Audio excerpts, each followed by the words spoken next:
Kun raadiyoo sagalee Ameerikaati.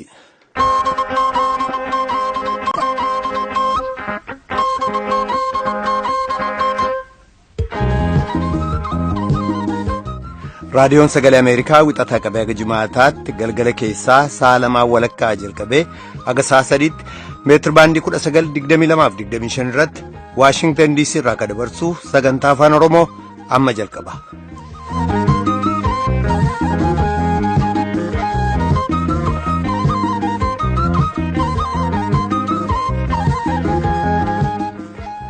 Fagoof dhiyoodhaa raadiyoo intarneetii fi saatalaayitii Naayilsaatiin kanneen sagantaa keenya hordofaa jirtan dhaggeeffattoota keenya jaallatamoo akkam ooltan har'aa wixataa guraandhala 19 bara 2018 akka lakkoofsa Itoophiyaatti immoo guraandhala 12 bara 2010 keessummeessaan keessan irraa ani namoo daandiiti. Kan oduu dubbisu antuu jibee horaatii mataan oduu gamtaan Awurooppaa labsii yeroo hatattamaa Itoophiyaan labsite irratti ibsa baase.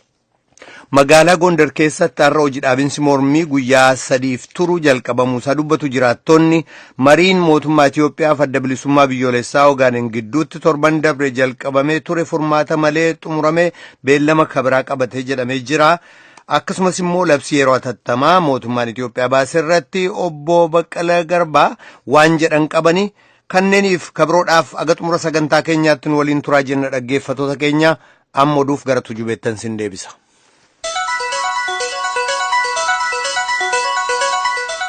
Mootummaan Itoophiyaa rakkoo biyyattii keessaa kan yeroo ammaa hiikuuf labsii yeroo hatattamaa baase Ameerikaa hin amansiifne.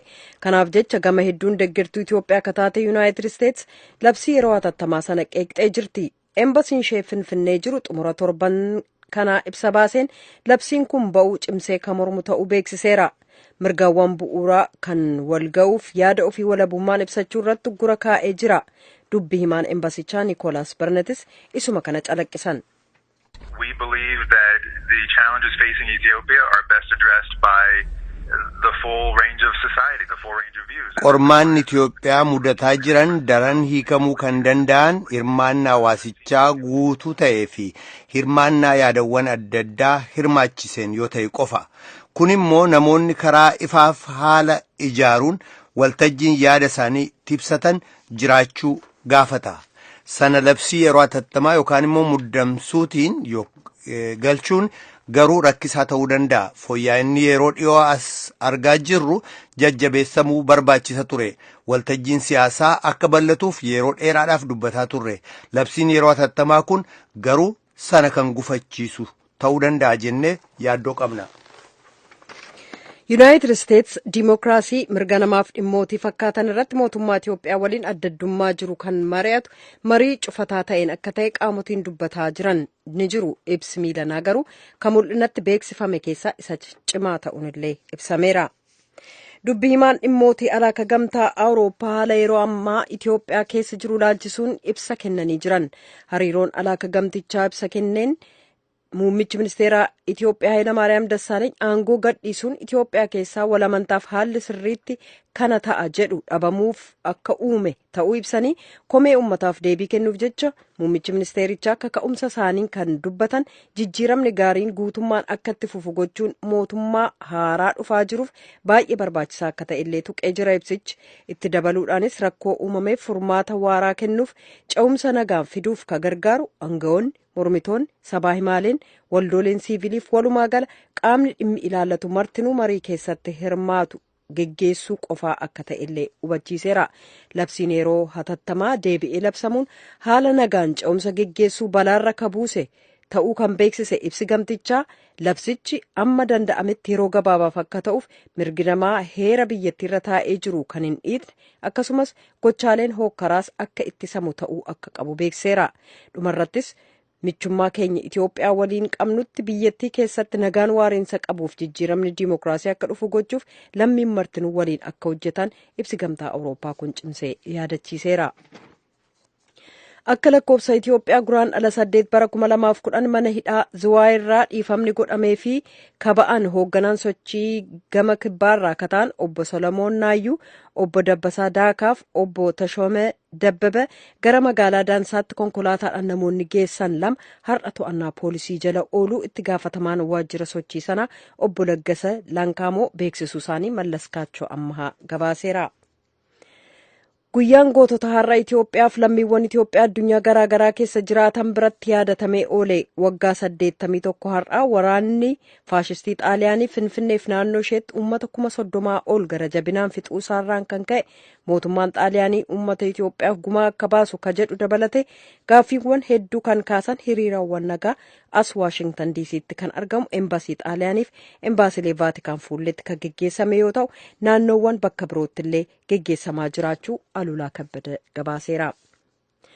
Gareen mormituu Afrikaa kibbaa kan haaraa filataman pirezidaantii biyyattii Siriil Raamfoosaa haasaa guutuu biyyaa ka jalqabaa dhiyeessan qeequudhaan pirezidaantichi haarawaan kun rakkoo biyyattii hedduu isa ta'e beeksisuuf karoora qabatamaa qabaachuu isaanii gaaffii keessa galchanii jiran.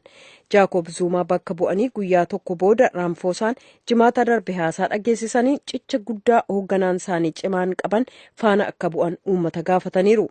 Haasaa paarlaamaaf dhageessisaniin waliin taanee biyya keenyaaf seenaa galmeessinaa jedhan kana dura hojjennee jirra irra deebi'uudhaanis ni hojjenna jechuudhaan biyya keenyaaf jaalala qabnuun kana fiixaan baafnaa jedhaniiru. Hawaasa Niilsan Maandeelaan jireenya isaanii dabarsanii kennaniifillee waliin taanee ni eegnaa jedhan. Kan dhaggeeffataa jirtan raadiyoo sagalee Ameerikaa sagantaa afaan Oromooti. Mana barnootaa kutaa Filooriidaa keessatti dhukaasa banameen namoota 17 erga dhumanii booda namoonni qawwee bitatan cimee akka tarkaanfiin fudhatamu sadarkaa federaalaatti qorannaa geggeeffamuuf tattaaffii ta'u pirezidaanti Doonaald Tiraamp deeggaruu isaanii Waayit Haawus beeksisee jira.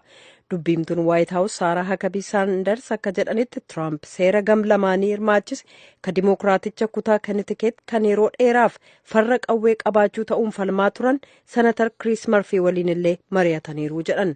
Kan umriinsaa waggaa 19 Nikoolaas Kruus barattoota 14f ga'eessota 3tti dhukaasuusaa kan poolisiin amanuusaa poolisiin beeksisee jira. Nikoolaas mana barnootaa keessatti namoota galaafate Paarkland ka jedhamu waggaa darbe kan keessaa ari'atame qawwee AR-15 jedhu ka bitate erga qorannaan geggeeffamee darbee booda.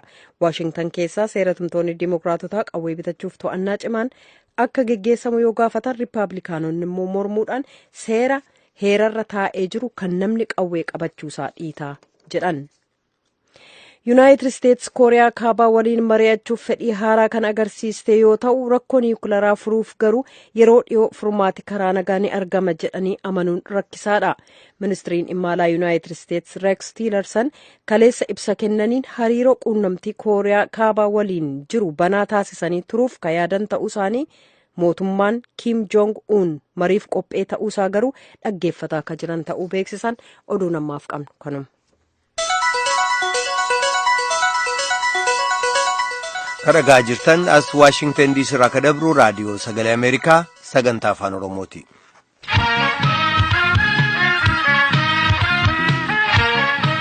Bulchiisa naannoo Amaaraa magaalaa Gondar keessatti har'a akka guyyaa 3f turu hojii dhaabinsi mormii jalqabamuu isaarra kan ka'e tajaajilawwaniif geejjibawwan guutummaatti dhaabbachuu isaanii jiraattonni magaalattii dubbataa jiru. Kan waa'illi keenya Tsiyoon Girmaa asoobsiste jiraatan magaalaa Gondar tokko akkana jedhan. ምንም ነገር እንቅስቃሴ ነው። በእግር እንቅስቃሴ ብቻ ነው። ተሽከርካሪ ፖሊስ sochiin tokkoyyuu hin jiru. sochiin jiru miillaan qofa. konkolaataan socho'u kan poolisii, ambulaansiif ka bulchiisa mootummaa qofa. suuqiileen dhuunfaa akka cufamanitti jiru. waajirri daldalaaf tuurizimii ka magaalattii mallattoo irratti gochaa jira. adabuuf jechuudha jedhanii jiru. hojii dhaabinsi mormii waamamuunsaa hoogganoonni addawaawii yookaan adda bilisummaa uummata Tigraay akka taayitaa gallakkisan gaafachuuf qofa akka ta'etti Tsiyoonitti dubbate jiraatan magaalaa Gondar kun. Gama biraatiin immoo himannaan isaanii akka adda citu ka jimaata darbe murtaa'eef kanneen gaaffii eenyummaa Amaaraa Walqaayit waliin haala walqabateen hidhamanii turan keessaa Koloneel Dammaqee Mokonniniif hidhamtoonni 10 kabiroon galgala kana hiikamuun isaanii dubbatamee jira. Ka Tsiyoon Girmaa asoobsiste ka Koloneel Dammaqee waliin deemaa turan firri isaanii Warootaa Azaanaaw jedhaman akkana jechuun gammachuu isaanii ibsan. ያለ ደስታ ላቅ ያለ ደስታ እንደዛ አይነት ደስታም እንዲሁ አይተሰልቸ ባላቆም በፊት gammachuu guddaadha gammachuu akkanaa ammaan dura ani argees dhaga'ees hin beeku anis ta'e namni biraan akkas gammadee hin beeku gammachuu guddaa uummanni Amaaraa baga gammadee gootichi uummanni Gondor baga gammadee jedhan gama biraatiin immoo mormii magaalaa Gondor keessatti geggeessamee turetti dhimma hidhata qabuun kanneen galmee tokko irratti hidhamanii turan namoota 35 keessaa 32 himannaan isaanii kan addaan cite yoo ta'u kamoloksoota Waaldibbaa lamaaf nama kabiraa tokko kan addaan hin citin ta'u abukaatoon isaanii obbo Ammahaa Mokonnin Tsiyoon Girmaaf ibsanii jiran.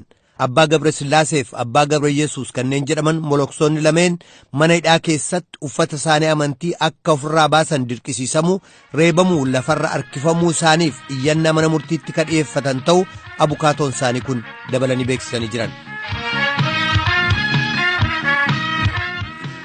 Dhagaa jirtan raadiyoo sagalee Ameerikaa sagantaa afaan Oromooti qophii itti aanutti ceenaa.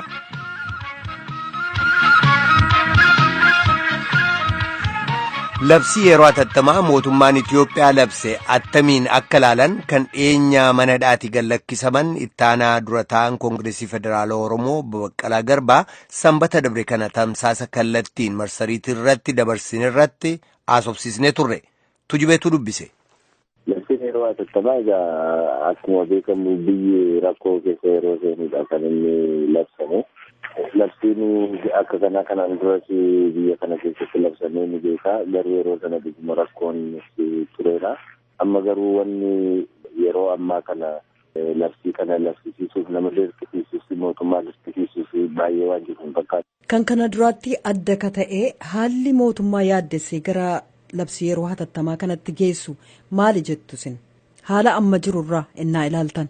Fakkeenyaatiif Oromiyaa keessa sochii tokko jira jedhanii namoonni kan yaaddaan sochiin kun immoo gara seera dhabdummaatti gara biraatti deema yookaanis immoo mootummaa kana gara jijjiiruutti aangoodhaan gara jijjiiruutti deema jedhanii kan yaaddaan jiraachuu ni malu garuu haala amma arginuun Oromoonni yookaanis qabsoon amma gaggeeffamaa jiru jijjiiramni immoo Oromiyaa keessa jiru seera kana diiguudhaaf otoo hin taane seera kabajamaa hin turre kabachiisuudhaaf yaaluu akka godhamaa jirutti kan ilaalu qeerroon Oromiyaa ija addaatiin yaalamuu sodaatamu kunis seera kabachiisuudhaaf seera duraan kabajamuu didee mirga duraan kabajamuu didee mirgi sun haa kabajamu seerumti hojiirraa oolu keessumaa seerri mootummaa heera mootummaa keessatti tumame guutummaatiin hojiirra haa ooluudha malee seera sana jijjiiruudhaaf yookaanis immoo fonqolcha gara biraa raawwachuudhaaf kan gaggeeffamaa jiru miti. Kanaatiif yoo dhuguma sirriitti taa'amee ilaalamee nuti biyya keenya keessaa keessumaa kan naannoo Oromiyaatti sodaan nageenyaa jira jennee hin fudhannu. Haa ta'u yommuu malee mootummaan karaa ofii ilaaluutiin amma sodaatu jira jedheera. Kanas immoo seera isaa eegee tokko lamaan lafa kaa'ee labsii kana baasuu ture. Labsii kana akkana hin goone amma garuu baasee jira har'a. Haa ta'uuti ammas taanaan akka akeeka mootummaatti mootummaan namni gabbeessaa biyya kana akkuma duraatti itti fufsiisaa sirna kana akkuma duraatti itti fufsiisaa humnaanan hojii amma godhamaa jiru kana to'adhaa uummata bilisummaadhaan biyya isaa keessa sossa'uu danda'u kana nan to'adhaa jedhee kana yaadee raawwata yoo ta'eef kun waan bakka ga'u ta'ee natti mul'atu. Mootummaa dhumtiyyuu immoo amanee haalumti sirna haqaa biyya kana keessatti gaggeeffamaa tures sirrii miti kajedhu irraan ka'ee hidhamtoota wayita gadi lakkisaa jiru kanatti karaa gara biraa immoo dirree siyaasaa kana deebisee dhiphisuudhaaf labsii yeroo hatattamaa baasuun isaa waan wal faallessu ta'etti kan natti mul'atu. Kanaaf ani bakka gahaa jedhees kana hin fudhadhu uummannis kana fudhatee bifa kanaatiin hojiirra oolcha yookaan mirga isaas dabarsee kenna kan jedhu fudhachuudhaaf ilaaluudhaaf baay'ee na rakkisa. Mootummaan Ameerikaa karaa embasiisaa Finfinnee jiruutiin ibsa baaseera argitaniittu jedheen yaada. Mootummaan Itiyoophiyaa labsii yeroo hatattamaa inni baase kun cimsee akka inni balaaleffatudha. Hagam dhiibbaa qabaata jettanii yaaddu? Dhiibbaa guddaa qaba. Mootummaan Ameerikaa mootummaa salphaa miti. Ibsa akkanaas akkanumaan qabaasu hin fakkaatu. ibsi isaan amma baasan kun ibsa isaan duraan baasaa turan irraa baay'ee addaa fi isa jabaa ta'eeti kan natti mul'atu. Mootummaan Ameerikaa akkuma beekamu gargaarsa kennuudhaanis haa ta'u liqaadhaanis haa ta'u karaa adda addaa akka mootummaa Ameerikaa biyya kana qabee kan jiru immoo jira natti hin fakkaatu. Kanaatiif dhiibbaa iddoo qabaata jedhee himaman. Obbo Baqqalaa Garbaa ibsanaa kennitaniif maqaa dhaggeeffatootaan hedduu galatoomaa. Hayyee naa galatooma. Dhaggeeffatoota keenyaa guutummaa gaaffiif deebii obbo Baqqalaa Garbaa waliin geggeessine kan sanbata dabre maxxansame fuula feesbuukii keenyarraa akkasuma immoo marsariitii keenyarraa argachuu dandeessu.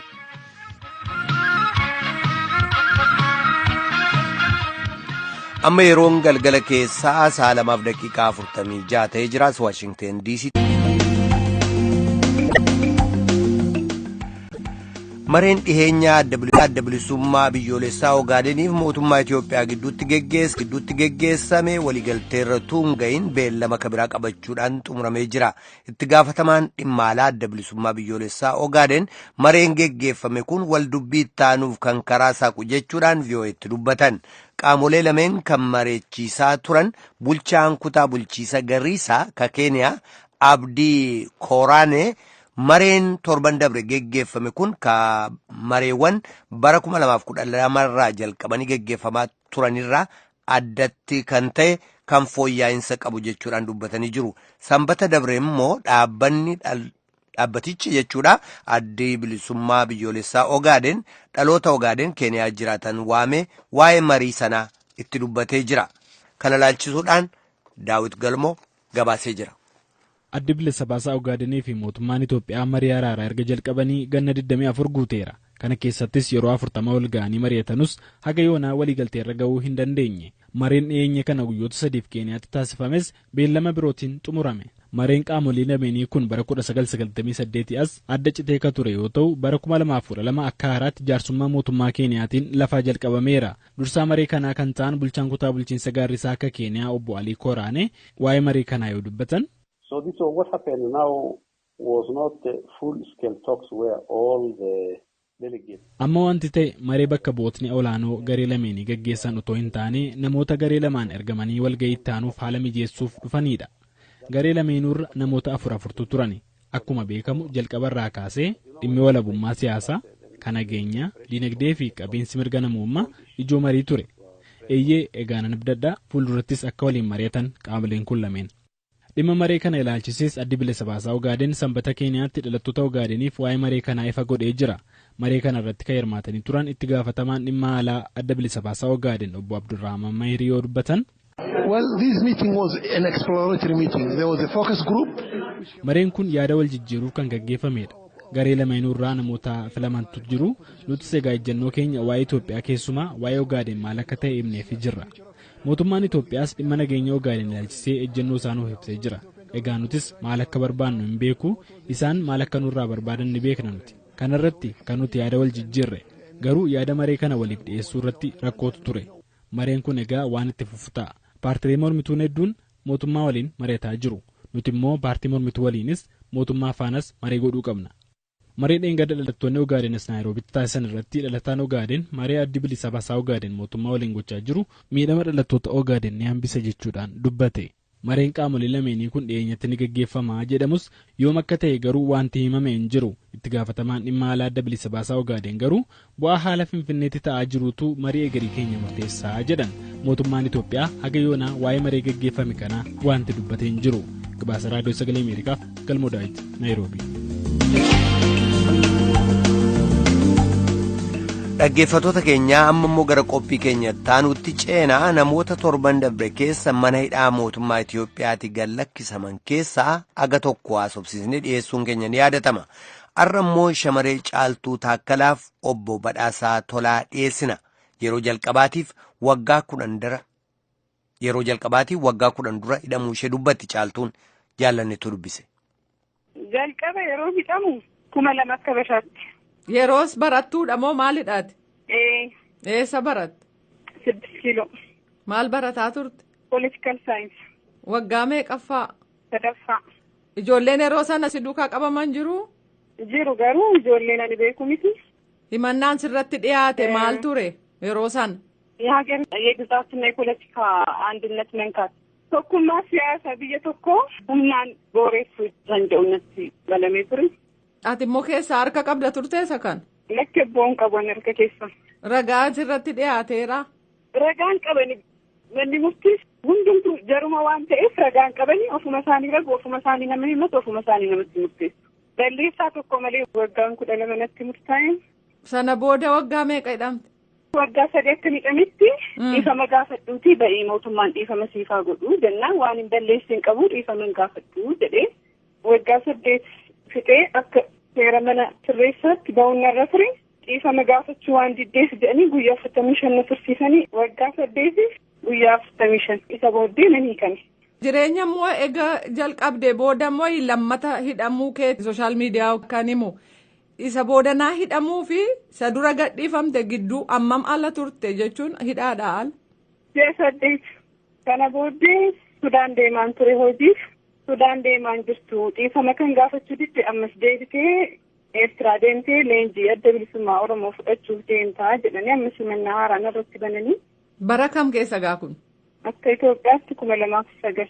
Himannaa haaraan immoo maal jedha? Shoroo keessummaa. Himatamee mana murtii beellamaan otoo hin jiruuti amma immoo nan ba'ee jechuudha. Isa kanaaf immoo ragaa sirratti dhiyeessan qabu? Ragaan qabanii ofumaati. Ji'a 11 hidhame walumatti amma. Waan ragaan narra hin jirreef bilisaan jedhama je'een otoo eegaa jiru ragaa tokko malee ragaa ittisaa qopheeffadhu naan jedhan manni murtii. Isa booddee ragaa ittisaaf otoo beellamamee jiru wanti kun gidduutti ta'ee jechuudha. Garuu waan akkasii dhufe gidduun na baasattee yaaddeetta? Eeyyee yaadeera maaliif? Amma sochiin Oromiyaa keessatti qeerroon gochaa jiru baay'ee waan abdii namaa kennu waan ta'eef haala kanaan dirqamanii akka nu baasan eegaan ture. Duraan waggaa 8 hidhamte amma ji'a 11 jettee kan koo kun maaliif mana hidhaa ta'ee jettee of gaafattee beektaa? Of gaafadheen beeku maaliif deebii isaa beeka. Itoophiyaa keessatti Oromoo ta'anii argamuun qofaasaatti yakka guddaa waan ta'eef. Nan eegan ture yeroo hundumaa ana duwwaan sun ta'een ijoolleen Oromoon baay'een mana hidhaa keessa ammallee kan dararamaa jiran jiru kanaaf beekamaa. Amma ijoolleen ati dhiistee baatee baay'eedha jettee yaaddaa? Ijoolleen Oromoo mana hidhaa keessatti fakkeenyaaf dubartoota sabboontuu bayyana kan jedhamtu mucaa Shaashamannii himannaa baay'ee salphaa ta'ee ragaa tokkollee kan hin qabaatin tokko isheen jirti lammaffaa immoo Haliima Abdii yookaan Biiftuu kan jedhamtu ijoollee baay'ee xinnoodha. Waggaa 18 gadi ta'u umurii ishee ta'ee jiru akkaataa heera biyya kana faalleessuutiin hidhaa umurii guutuutti murtaa'ee ammallee mana hidhaa keessa jirti. Eessaa qabamte seen? Harargee irraa qabamte. Ijoolleen dhiiraas immoo waggaa 10 ol mana hidhaa sana keessa turan baay'ee jira umurii guutuu amma har'aatti kan mana dukkanaa keessa jiran kan akka Injiinar Masfin Abbabas kan akka Faqqadaa Abdiisaa fa'aa jiru Amaanu'eel Gammachuu Fayyeeraa fa'aa Masfin Ittaanaa fa'aa. Sarannatee maana amma maqaa isaanii yaadachuuf kan natti ulfaatu Qaalitti baay'ee jira ijoolleen an dur beeku lakkoofsi amma hidhamaa isaan hiikaa jiranii warra hafan wajjiniin yeroo ilaalamu waliin argu bakka baay'ee nama muraasa ba'e. Achi keessatti wal argituu garuu? Wal arguun akka tasaa jira al tokko lafa mana yaalaatti maal wal arguu hin jiru. Dhiiraaf dubartii wal arguun hin danda'amu dubartii wajjin wal arguun hin danda'amu. Namoota eessa akka ga'an hin beekamne eessa bu'an jedhee namni barbaadu keessa namachitti argite qabdaa? Lakki hin qabu. Isa duraas ammaas qaallittiima keessatti hidhamte? Maakalaawis qaallitti. Amma gad jireenyi kana booda akkam kan kee? Jireenya kana fuulduraa egaa Waaqayyo beeka. Dhukaa qabatanii argaman jedhamuudhaan akka lakkoofsa Itoophiyaatti bara 1999 jechuun waggaa 11 dura kanneen himataman namoota 5 keessaa tokko katee Badhaasaa Tolasaa torban darbee hiikame. Adabii natti murame hidhaa waggaa 18 ture. Galmee tokko irratti kan himatamtam nama meeqa turtan? Nama 5 turre. 5 keessanuu baataniittu? 5 keenya keessaati tokko waggaa 11tti murteessanii waggaa 5tti deebisanii fi namni murtii walii galaa. Namni 2 immoo murtii isaanii waggaa 16 ture. Namni 2 immoo anaa fi baacuun immoo waggaa 18 itti muran. Egaa inni tokko murtii waggaa 5 hidhatee bara 2003 Zuwaa irraa hiikame. Maqaansaa? Daaneel Bultii Galaan jedhama. Girmaa kan jedhamu tokko immoo maqaa abbaa isaan beektanii? Jaaladha sitti ni danda'a. waggaa 16 ture inni immoo bara 2009 dhiifamaan ba'e. Tokko immoo Taliilaa Roobanii kan jedhamuu fi kan waggaa 16 murame amma ji'a 2 ta'aa fi gadda yeroo nuun baane nu biraa hafee ammayyuu manuma adabaa qaalitti jira. Kan biraan egaa anaaf baacuudha. Nuti immoo gadda gaafa dhufanii nu haasofsiisanii mootummaan dhiifama isin gaafatee jira. Dhiifama gaafatanii hin baasuun ilaalu warra dhiiraa hoddomaa himata keenyaan kan himataman nu gaafatan. Jennaan nuti mootummaan dhiifama isinii godheera jechuu miidiyaadhaan nageenya irra malee dhiifama gaafachuudhaaf yeroo hin qabnu jenneeti innee gara mooraatti nu deebisan. Achi booda gadda gaafa roobii immoo erga warra kaaniin gaafa amma duraa baasanii bakka leenjitti geessan nuun immoo nu baasanii roobii nu baasanii immoo galma keessanii oolchanii kana booda nu gadhiisaniin. Isinii warra dirribee ittaanaafaa sana dura moo booda? Isaan dura kan qabamne. Isaan dura qabamtan? Nuti murtii nutti murtaa'e waggaa 16 hidhamnee baaneerraa gammachuun keenya kunis egaa gammachuu maneedhaa keessaa bahuuti malee wanta kanaan dura qabannee taane yookaan galmi keenya ammayyuu galma hin geenye kanaaf itti fufna. Amma ammaatti warri baane kun murtii keenya warra fixachuu geenyedha. Waggaa 2 gadi warra qabnu amma ammaatti kan baane gadda jechuudha. Ijoolleen baay'een kan nu biraa hafan maneedhaa qaalitti mooraa 2 mooraa tokko keessa namoonni umurii qabaniif kanneen dura qabaniif mana dukkanaa kan jiran jiru. Kanaaf warri sun immoo dura qaba himati isaanii jedhanii kan hafan waan ta'aniif ammallee ummati keenya namoota kanaaf qabsaa'ee akkuma nuun nu baase qeerroon keenya akka inni hidhamtoota mana adabaa keessatti nu bira hafan kan akka isaan baasaniif dhaamsa koo dabarsan. Shamarree Caaltuu Taakkalaaf badhaasaa tolaa galatoomaa jecha kanarraa kanumaanan xumuraa jaallannee gammadaatii nagaatti.